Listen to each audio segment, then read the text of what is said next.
Hey y'all, whether you're an avid listener already or want to make your own podcast like me, Anchor is the easiest way to get started. Let me tell you about it. It's free. You can record and edit your podcast directly from your phone or computer. Anchor will do all the heavy lifting and distribute your podcast for you to major platforms such as Spotify and Apple Podcasts. You can even make money from your podcast. Yes, you can secure the bag with no minimum listenership. It's everything you need to make a podcast all in one place. Download the free Anchor app or go to anchor.fm to get started. Hello, everyone. Thank you so much for clicking on yet another episode of Pages from My Notebook, a True to Life podcast. My name is Erica. I'm your host, and today we're talking about desirability. One of the many reasons I love the internet and TikTok specifically is I'm finding so many Black girls who've gone through the same things that I thought I felt crazy for feeling, or I thought I was the only one that ever experienced it. And that's so funny how that's a universal thing that will never stop happening, is people feeling alone. But more importantly, I've been seeing so many more TikToks about Black girls who have never dated, who have never been in love, who have never been the object of desire. And that got me to thinking, why are Black girls, and in more specific terms, fat Black girls, never experiencing the leading lady, the love of my life role in media or in our real lives? The fat Black girl love experience is always a depressing underdog story, something that we have to overcome or prove or learn something from all of the time. And why is that? And when we do find love and have that represented in media, it always comes with terms and conditions, and those translate into real life. So this week I wanted to talk about desirability, what it means to want to feel seen and noticed by other people, why telling people that express their desire to be desired that they need to love themselves is problematic, and tips for other fat Black girls who are on their way to finding their love. If that interests you, keep on listening. I want to start this episode by removing the stigma around fat. Fat is not a bad word. It's a thing that is part of our body. We're made of bone, skin, muscle, blood, tissue, and fat. And some people have more of it than others, and society has decided that that's something that is a relevant descriptor of you and tells other people how they should treat you and what you think about yourself.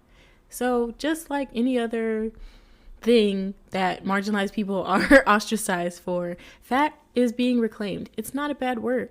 I'm fat. I know people that are fat. It's okay to be fat. That doesn't mean anything other than you weigh more than you just weigh. That's it. So before you get all tight about the word fat, it's not a negative term. It never really was. We were taught to feel bad about it, but I'm going to get into that later. Something so unique about the Black girl experience is that we've all been at a point where we were never the ones who the boys wanted or had a crush on. There was always something about us that set us different from the white girls or just other non-Black girls that made us less desirable. And colorism is a whole topic that I don't necessarily have the range to talk about, but I'm just going to say shout out to all the dark-skinned girls. Shout out to all the girls with beautiful, deep melanin. I recognize my privilege as a not dark-skinned Black person that I have, and I wish that dark skin was held as the highest standard because it's so beautiful and rich and unique. But this is to say that I can't speak for every Black girl's experience. Every Black girl, no matter what you look like, I'm here for you. Going back to the intro, I brought up the idea, or the phenomenon, because it's not an idea, it happens, is that Black girls are absent from love stories, both in real life and in fiction. In our families, it tends to be a negative stereotype of single moms and baby daddies, baby mamas, drama, people getting divorced, or people staying in loveless relationships just because they needed the family to be taken care of. And those aren't examples of Black girls in love that we should ascribe to, but that's what we've been fed. some of us, not all of us, but that's also what the media thinks is the reality for all of us. And on the flip side, in media for children, the first Black princess was a frog most of the movie. We're never needing to be saved in the way that white girls are, in ways that aren't threatening their lives or their livelihood. We never get to ask for help from somebody. We never get to need help in the way that it will help us fulfill a part of ourselves. It's always, we need to be rescued from the ghetto, from poverty, from drugs, from gangs, whatever. We never get to be princesses. We never get to be the most popular girl in school. We never get to be the object of somebody's affection. I can name very few movies and books and TV shows growing up where Black girls were the lead and were popular, being talented, and didn't come from struggle. And that's not to say that others don't exist and I just don't know of them, but overarchingly, we can say that Black girls don't get represented as being worthy of main character status or to be the object of somebody's pure, wholesome desire. And yes, the damsel in distress, princess, all of these tropes that we see in common romance do have problematic elements, such as teaching girls that they need a man to save them or make them whole or to improve their lives. While that's not true, these things are still packaged and sold and internalized as what we should want. But more importantly, because it's only typically skinny, white, affluent girls that are in these roles, it's telling us that all of us that don't look like this don't experience love and aren't worthy of being showcased in it.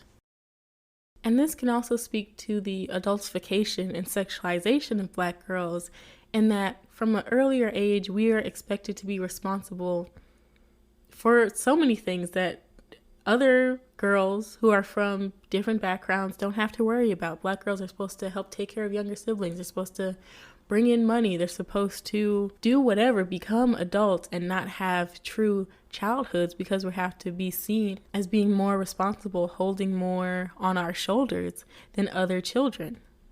And of course, because of the hundreds of years of slavery and putting this weight on Black women's shoulders, media is not going to reflect us in a light that says, hey, maybe these women are human beings as well, and they also have desires to be loved truly and fully, and not for their natural features that grow onto them at an age before they're matured enough to know how to embrace them. I'll talk a little bit more about the sexualization and how that's sort of thrown as a bone to us as representation, but most of all, in media and in real life, well, mostly in media, I'll say, is that the fat Black girl character is always the friend of the typically skinny and conventionally attractive sidekick. They're always comic relief or funny, or they're ignored, or they always have the idea that nobody listens to, but they were right all along, or they're abused, or they only get attention because they're overly sexual and sexualized and making inappropriate jokes and making passes at everybody that breathes. And so you see how this creates such a limited worldview of how we can show up in places and what makes us deserving of love. And it's always that, even if you're a naturally funny person, that shouldn't be the thing that guarantees you a ticket to being loved, in spite of you being fat and Black. There's always something about us, our characters in love stories, that has to change or transform to make us worthy of being a lead role. Like the nerd to hot person trope. Once you get rid of their glasses or they lose a lot of weight, then they are instantly perceived as more worthy of being loved when they're the same person on the inside. They just look different on the outside. Or we have to push our boobs up and be covered in baby oil and pretend to be whatever wet dream that somebody has come up with to justify people being attracted to us. We have to accept, fat Black girls are told to accept, that we'll almost always be the last picked anyway. And so the only option we have left is self-love. And I'm a big proponent of self-love because you have yourself, and that's important to be friends with you. But where people go wrong, where it's been going left, and this is another thing I've seen on TikTok, is that choosing self-love is the automatic response that everybody gives to people who express a desire to be desired or to want to have a romantic relationship with other people. And I have a whole section on this topic later, but I want to go into how this self-love idea, band-aid, sort of catch-all response has so many obstacles. They're telling us to love ourselves, but everything in society says that we are unworthy of being loved. So how does 2 + 2 = 4 in this situation? How are we supposed to get to love and to love ourselves if everybody that we want to be loved by is telling us that we are unworthy, but we're supposed to love ourselves in spite of it? It's not making sense, but let's go through it. So the following 3 categories are obstacles that I've personally gone through and that I think other Black girls and fat Black girls have gone through into falling in love both with others and loving themselves. So as I mentioned before, shout out to the dark-skinned girls. I can't speak on that experience because while I have felt less desirable in some situations because of my skin color, I know that I still have a privilege regarding that. And so I don't want to say that my experience is a universal experience because it's not. So shout out to the dark-skinned girls to the front. I love y'all. So the first of the 3 categories that I feel like I can speak on is hair. Hair, if you listen to the last episode, you know I recently shaved my head, bald head ho shit, and I feel like this is one of the things that society picks on most about Black women. Hair prevents us from getting jobs. It prevents us from getting into schools. It's seen as unprofessional. The way it grows out of our head and wearing it in the styles that our ancestors created to highlight the beauty and to survive is seen as unprofessional in this overtly whitewashed world. There's so much I can say about hair and how that contributes to your self-esteem and how other people perceive you, right? Because it's such an outward thing. In my experience, natural hair, I'm talking about kinky natural hair that doesn't curl up perfectly or easy to brush through, whatever image Google puts in when you put in curly hair, natural hair, it's going to be most likely a light-skinned woman with a loose curl pattern. But I'm here to say, not like it's a revolutionary statement, but kinky natural hair, others Black girls, and especially fat Black girls, further from the idea of what is desirable. In my experience with my natural hair, I was excited to start to learn about my hair and take care of it myself, but the opinions of other people changed in the beginning, how I felt about my hair, and thus how I felt about how the way I looked and myself. If you're a person that does protective styles, wigs, weaves, braids, whatever, you'll notice, or I've noticed, that there's a drastic difference in how you're perceived by others depending on how your hair looks and what type it is. When I have long, flowing hair in a protective style and that's not close to my natural hair pattern, I get exponentially more compliments, whatever, from other people than when I wear my hair natural. In a given work day, 2 different days, one day I'm wearing a wig, one day I have my natural hair out. I will get 10 compliments on the day I'm wearing a wig and maybe 1, if that, when I have my natural hair out. And especially growing up in a middle school environment where literally everyone is just staring at each other and kids have no filter, so they're just saying what they see and what they think. Those opinions, they fuck you up. Honestly, it's so hard to try and learn something about yourself in such a public sphere and atmosphere. And as I've grown, I've started to, it still irks me that I get more compliments when I'm wearing hair that's not mine, but I have to internalize it as I'm getting complimented because I'm skilled at doing my hair, not that this hair makes me a better looking person. If that makes sense. It's messed up because I know people are saying, oh, the hair is pretty because it is. But when you constantly see such a drastic difference in how you're perceived by both men and women, people you want to be desired by and not, versus when you're presenting yourself with your natural hair, you can't deny that there's a big impact there. And in media, we very rarely see girls with natural hair. Something is always changed about it, manipulated, pulled in it. And I think in raising Black girls, it's so important to not only embrace, but cherish and really learn about your natural hair. Because in my experience, the Black women, hairstylists, and professionals that quote unquote care for our hair don't really care. They're trained to manage and manipulate the hair, which in itself, the word hair management is saying that this is a thing that needs to be tamed. This is something that's not following the rules. This is something that's difficult and needs to be reprimanded and reformed to fit into the standards that we're trying to ascribe on it. And I was about to say, maybe I'm thinking too deep about this, but it's really not, because it's all racism and slavery that's making us hate our own hair and think that we have to alter something about ourselves to make us more presentable, more professional, more acceptable, more desirable to other people. And in the context of self-love, telling people, oh, just love yourself, but you don't get the support from others when you're trying to do that, it's not making sense.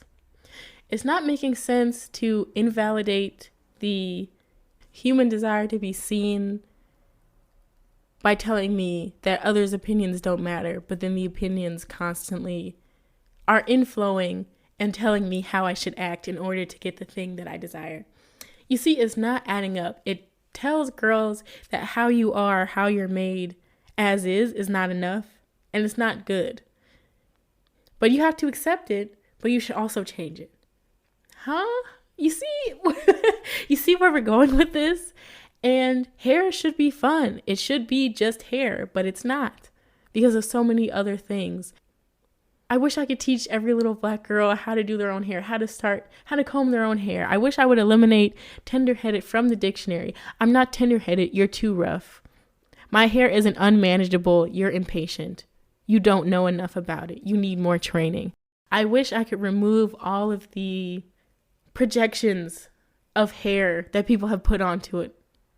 Because it's not the hair. It's not the hair, it's us. The hair is just doing what it's supposed to do. It's growing in the pattern that it was meant to be growing in.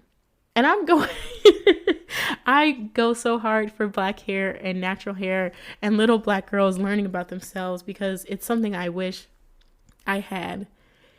And that's a whole nother episode, like I said before, that I'm going to talk about. But hair is such an obstacle, I think, to falling in love, both with ourselves and with other people, because it's so heavily debated and commented on.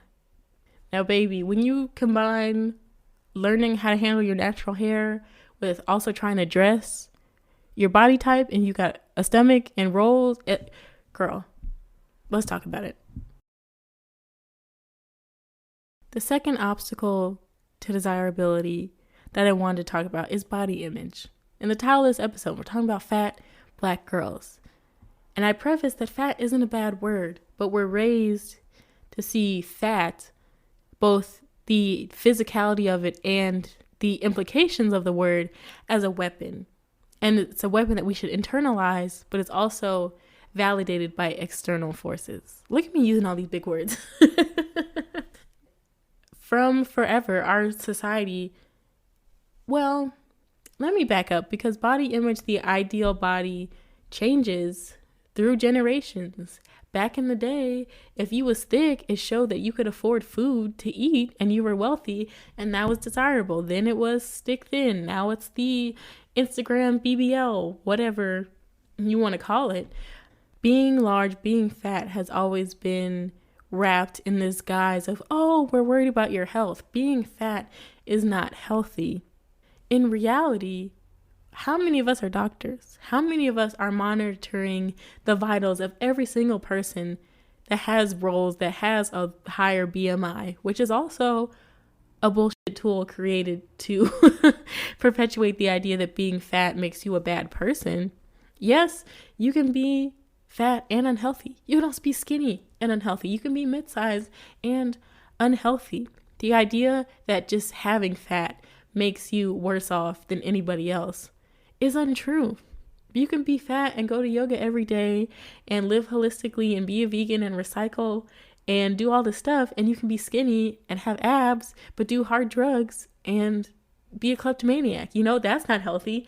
But because you look a certain way, people think that you are more desirable and you're a better person. People think people with fat are lazy, they're mean, they hate themselves.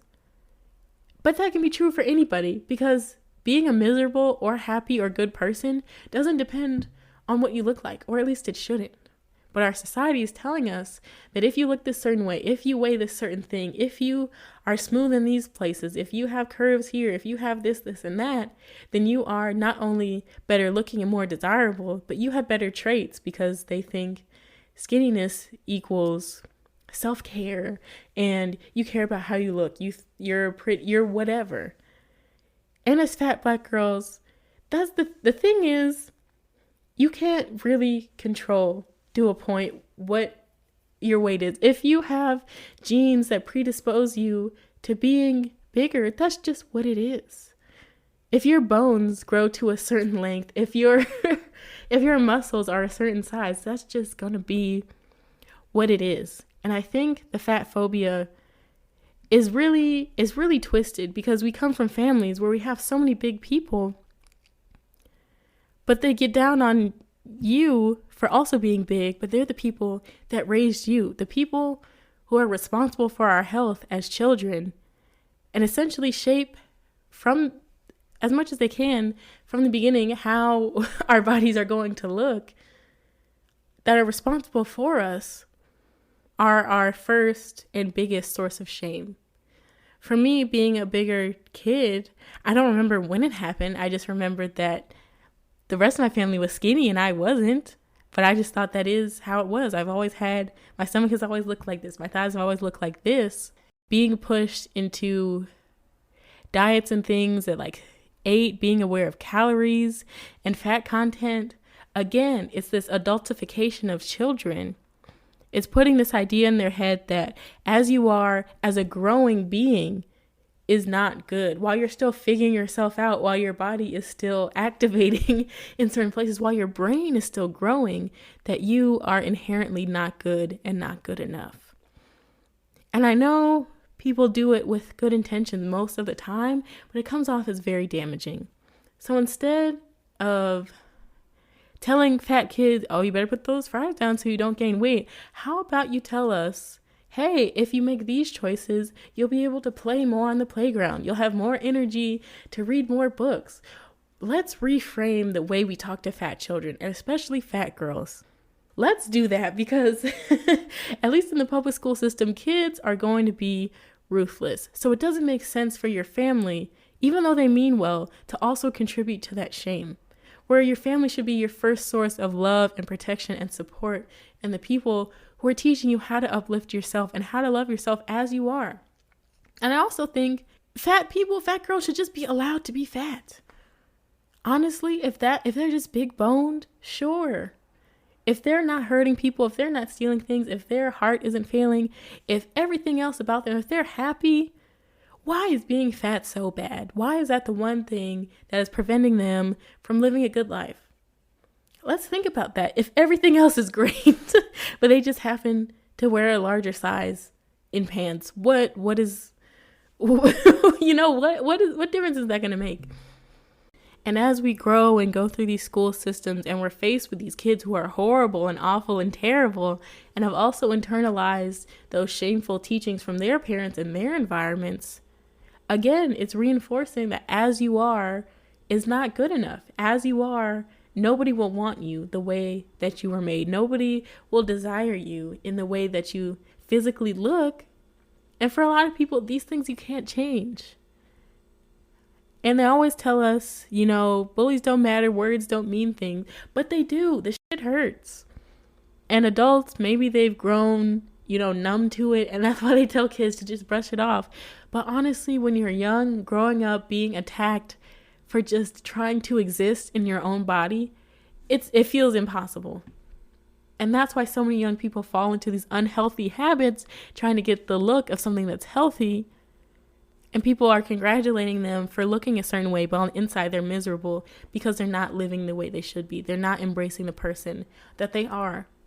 And for me, all of these things, being teased for my hair, being teased for my weight, having my clothes look different, not being able to shop at the same stores, not being able to pull up my hair in the same way, not being able to emulate the same things that my skinny peers were doing or my non-black peers were doing or all of the above. Beginning to see yourself and recognize and develop those desires to be wanted, to be seen, again, feels impossible. And you don't see yourself on TV, you don't see yourself in the movies, you don't see yourself in real life. People that are supposed to be supporting you are telling you that something about you needs to change. And it's like, well, what am I supposed to do? I'm a child. I shouldn't have these responsibilities of managing weight and putting chemicals on my head. Like, that shouldn't be put on children. It shouldn't. It just, period, point blank. Nobody's going to fight me on that because it is my show. As an adult now, and still seeing so many of these things perpetuated into adulthood, and people are up in arms that fat people love themselves, that black girls love their hair the way that it is, that black girls are dressing the way they want to, that black girls aren't afraid to say, this is who I am in my entirety. And people think that that's radical, that fat people, that black people, that fat black people loving themselves and their fat, and because of their fat, is radical. And I guess in a way it is, because if you have been told something, basically from the time you could comprehend speech, and now you realize that all of that was bullshit and you're living the life you want to, hell yeah, that's radical. That's fucking amazing. And I wish that every little fat black girl didn't have to go through that, but also gets to the point where they realize who I am, as I am, how I look is desirable. There is somebody who's going to want me for me because I'm a great person, because I am beautiful, regardless of if I look like a girl in a magazine or a poster, or weigh this much, or can shop at this store. So very clearly you can see that this is my experience growing up and going into adulthood, never feeling like, well, I'll say this, going through this as a child and then in early adulthood, realizing that that's all crap. And now being able to recognize what was forced upon me and what is actually true. And now applying that to my romantic life and realizing that it's not that I was wholly undesirable in my youth because of these things. I'm just thinking about like how I actually looked and like when I thought I was like really killing it, really doing it to him. But that everybody was growing, and that if I had been, I guess, I don't know how to phrase it, like if the desire was acted upon or if I had gotten into a relationship or whatever in that state where I had not yet realized that all the things people were telling me was bullshit, then that would have tainted the experience of desirability and love for me. And so I dodged a bullet. You know, you have to make lessons out of nothing, out of terrible situations. And again, that shouldn't be a thing, that we have to find joy out of our traumas, but that is what it is. And I think especially if I'm blessed to become a mom, and especially a mom to a little girl or whoever, that I'm able to help them through this time and navigate and not put pressure on them that in order to be loved or to be a good friend or to be a good person that they have to look a certain way, because they don't. I low-key went off the deep end there, but I was feeling it. My spirit was moving. We're going to go with it. The first two obstacles in desirability and falling in love: hair, body image. And the third one I want to talk about is touch and physicality. As I've talked about, when you're used to being seen by others in a lens of ridicule or something you need to change, it's so difficult to switch that lens and actually believe that somebody can see you in a positive light. And especially with touch, because a part of human relationships and wanting to be desired is to be touched. You see it in all of the coming of age movies, people holding hands in the hallway, people slow dancing at prom, people having their first kiss. And when you are told that everything about you is the opposite of what people want, you start to feel like nobody's ever going to want to touch me in this way. And when we are touched, it's an extension of that critique. When white people put their hands in your hair because it just looks so cool, when people trying to help you find clothes in a dressing room poke at your rolls or point out how your stomach should be flatter or see how big your arms look in that shirt. You become a petting zoo almost in the way you are touched and seen. Like I just said, you feel like being touched in a positive way isn't possible because everything about you needs to be edited, changed, or whatever to be wanted by others. So while we're only being touched as petting zoos, as exhibits to be examined and edited, we experience and see the only beautiful people, i.e. skinny people, i.e. white people, i.e. skinny white people, or skinny whatever people. Only those people get to be touched. Only those people get to be held. Only those people get to be caressed. Only those people get to be seen being loved publicly. And in order for fat Black girls to deserve to be loved publicly, or let's just say even loved at all, if we're loved at all for the way we are, it's in secret. People don't want to tell people about us. We're not in real relationships. It's just somebody fulfilling a secret desire because our bodies, the way they are hidden.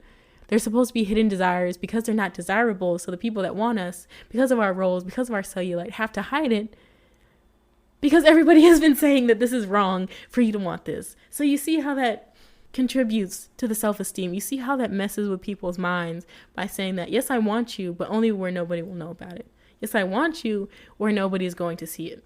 But beautiful people get to walk in the park holding hands. Beautiful people get to kiss in the grocery store. Beautiful people get to have sex. And we're taught that we have to lose weight in order to be seen or to even be acknowledged, or we have to overtly sexualize ourselves to experience touch at all. And this is no shame to fat people who enjoy being sexualized. That's fine. But I'm saying it shouldn't be a requirement, especially for young, fat Black girls who are already adultified and sexualized just for existing, to have to play into that to feel worthy of attention, of affection, of touch, of whatever. That's not, that shouldn't be a thing to happen. Your body is your own property. You shouldn't have to lease it or change it in order to feel like you're deserving of being a person. You know what I mean? I feel like especially for young people, that's so damaging to see that I am only worth something if I open myself up in this way that I may or may not be ready to do, in this way that I may or may not enjoy. And only presenting those two options, to either be loved in secret or to be exploited for other people's desires, is trash. That's garbage. That's telling us, again, that you are not worthy of being loved and desired just as you are. In public, out loud, and proudly, as everybody else is, that everyone else is deserving to be. And I'm here to tell you all right now, every little Black girl, every little fat Black girl who is feeling like nobody's ever going to see her for her, you are gorgeous. There's going to be someone, whoever your someone looks like out there, that is going to love every single piece, part, inch, centimeter of you. Just the way it is, just the way you are, because you are you, because you show up as yourself, because of the way you smile, because of the way you think, because of the things that you say, because of what you do, because of how you look. It's okay to be wanted for how you look. It's okay to enjoy how you look, and you should, because it's yours. Your body, your face, your mind, your hair, the soles of your feet, everything is your own property. And on your property, you should do whatever the hell you want. And there's going to be somebody who wants a piece of it too, girl. I can promise you that. Apologies for the switch in audio quality there. While I was in my bag preaching, I hit the wrong button and my microphone switched. But now that we're back, everyone has listened. Everyone now has a little bit of a background about how fat Black girls are treated growing up and how we're taught to see ourselves in terms of being desired and finding love and romance and all of those possibilities.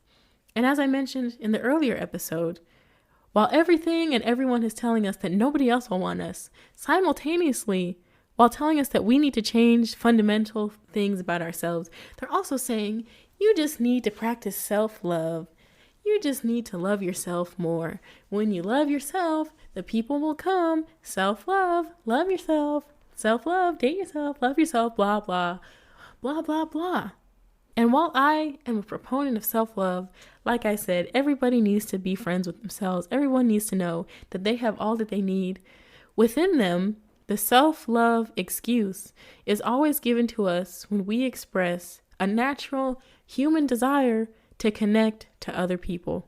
People tout self-love because they don't have to deal with being told that who they are isn't enough in terms of how they look. Because when people think of love in relationships, the first thing they think about is your physical appearance, because that's what you present to other people.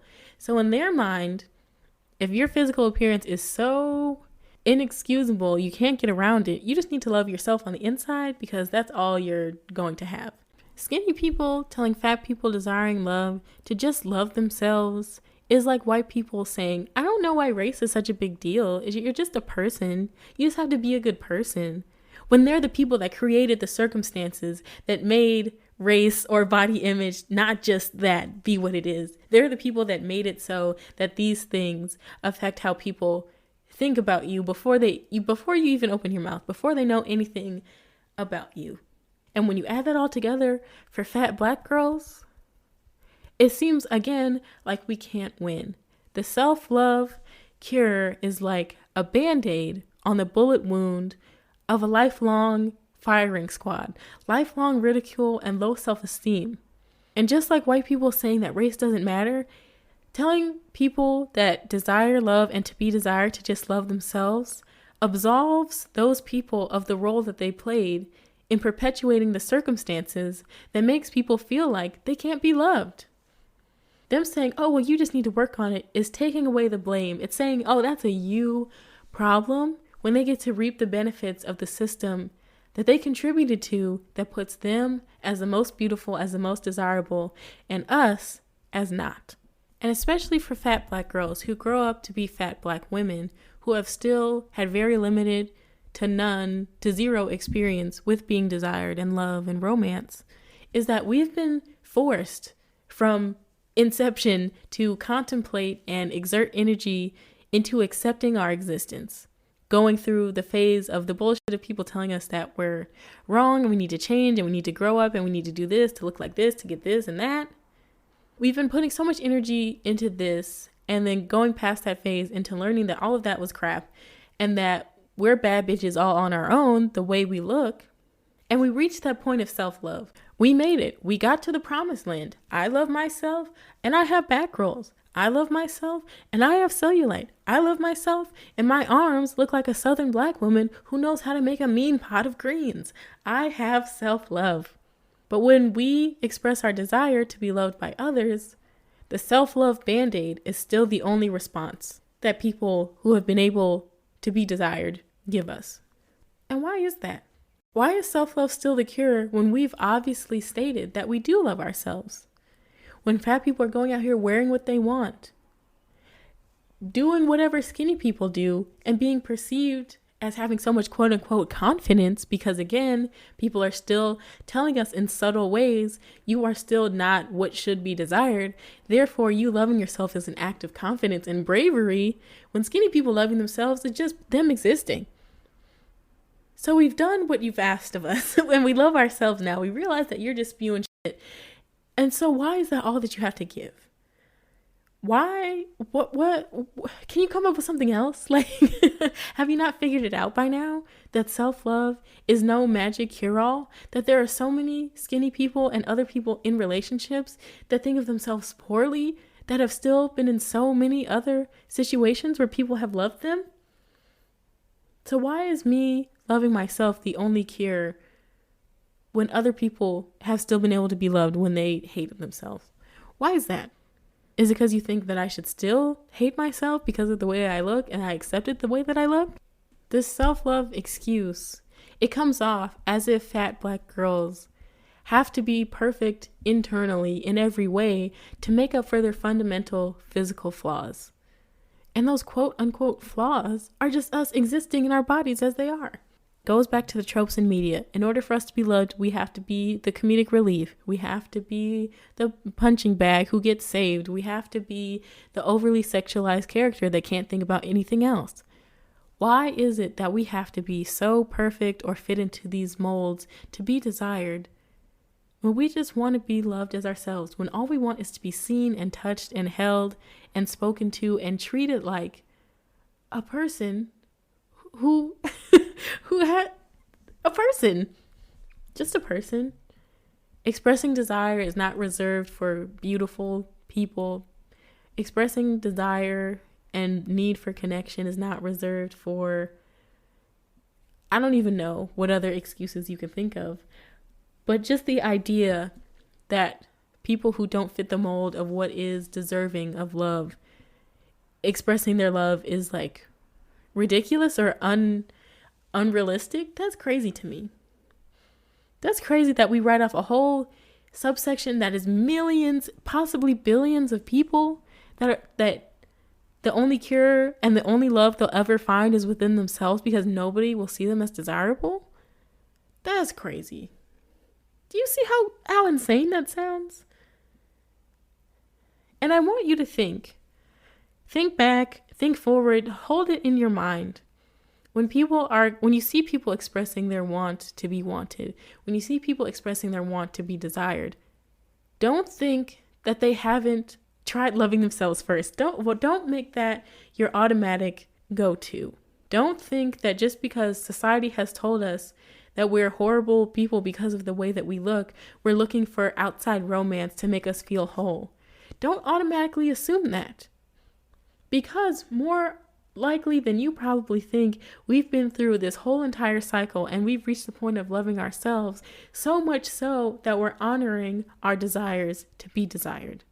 And we're doing that publicly, we're doing that loudly, and we're finding community with other people.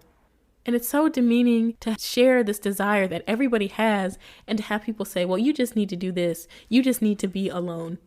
For me to say, I want to share my life with another person, they're like, think you need to love yourself. It's like, but I do. And they're like, then you wouldn't be looking for a partner. What? It's always an excuse to justify fat Black people being alone. It's always an excuse to justify people not getting what they desire. There's no limit on love. It's not a finite resource. Everybody has it. Everybody is capable of it. And so to gatekeep, gaslight, girl boss gatekeep, gaslight love as something reserved for a certain subset of people is crazy to me. And again, for every fat Black girl out here who has never dated, who has never been on a date, who's never held hands, who's never been kissed, who's never been seen, you are not crazy for wanting that. You are not reaching for the stars and hoping that somebody is going to fall in love with you one day. That is so completely realistic and regular and within so much of a realm of possibility. That is going to happen for you. It's going to happen. I'm telling you, there is so much love around for you to grab and hold on to and have in your life. Maybe it won't be romantic right away, but it's going to happen. And we know that we love ourselves. We know we're bad bitches. We know we're all that. And a bag of chips, a soda, plus a 2-piece meal for later. We know that. I just want y'all to know, and I'm also speaking to myself here, is that you won't feel lost forever. You won't feel like nobody is seeing you forever, because people are. And if they're not brave enough to tell you that, then they're not the person for you. But there's going to be a person and multiple people, because I truly believe that we're meant to have multiple relationships. But there are people out there that are going to love you for you, because you exist as you are, because you are the person you are meant to be, because you show up as you. Doesn't matter if you love yourself or not. Self-love is not, it's not a goalpost that everyone has to reach to be loved by other people. When we're moody teenagers going through life, our parents still love us in spite of us still figuring out who we are. Not everybody loves themselves so fully 24/7, every single waking moment of the day. You're allowed to have bad thoughts about yourself. That doesn't make you automatically ineligible to have other people who love you in your life. That's just not, it doesn't make sense. It truly does not make sense for people to think you have to love yourself so strongly and wholly all of the time in order to be deserving of love, because all of the other things that they think makes you non-deserving. It's just simply not true. You are deserving to be loved, whether you're having a good day or a bad day, whether you weigh 10 pounds heavier or 30 pounds lighter. However you show up, as long as you are being true to yourself, you are desirable. You are the object of somebody's entire love and heart and mind. And you're enough. You're enough. Child, I don't know if I exactly followed the point I was trying to get across in this episode, but I feel as though I don't know what I feel. And I think I'm going to stop trying to analyze everything so thoroughly and think through everything so deeply. Because at the end of the day, the message is fat Black girls are worthy of being desired. We are desirable to ourselves and so many other people. And romantic relationships and wanting those relationships, they're not something that is outside of our possibility. Fat Black girls deserve love, and we will find it. We'll find it in our communities, with each other, sharing our experiences, seeing each other in the way that society and so many other people haven't throughout most of our lives. We'll find it in our family, who we set boundaries with, who will hopefully learn to understand us and the impact of their words and what that has on our self-esteem. We'll find it in speaking kindly to ourselves and knowing, never questioning that our love is out there, and most importantly, that we're deserving of it, and we will find it. It is for us, and it will never miss us. To all of my fat Black girls, you are beautiful, you are deserving, you are worthy. I hope you enjoyed this episode of Pages from My Notebook, a True to Life podcast. We're healing wounds over here, baby. We're working through trauma on this land, okay? I hope you enjoyed the episode. Share it if you care, if you enjoyed, if there's someone you think can get something out of this. DM me, let's talk about things. This is a conversation. I'm also talking to myself, but I'm talking to y'all, and that's what I love about this whole situation. But thank you for listening, and I hope to have you listening again soon. Bye. Pages from My Notebook, a True to Life podcast, is a passion project by yours truly, Erica Barnes. Read episode descriptions and more at pagesfrommynotebookpod.com. Follow the pod on Instagram at pagesfrommynotebookpod and like the pod on Facebook at facebook.com/pagesfrommynotebookpod. You can support the pod monthly via Anchor at anchor.fm/Erica-Barnes/support. I hope to have you listening again soon.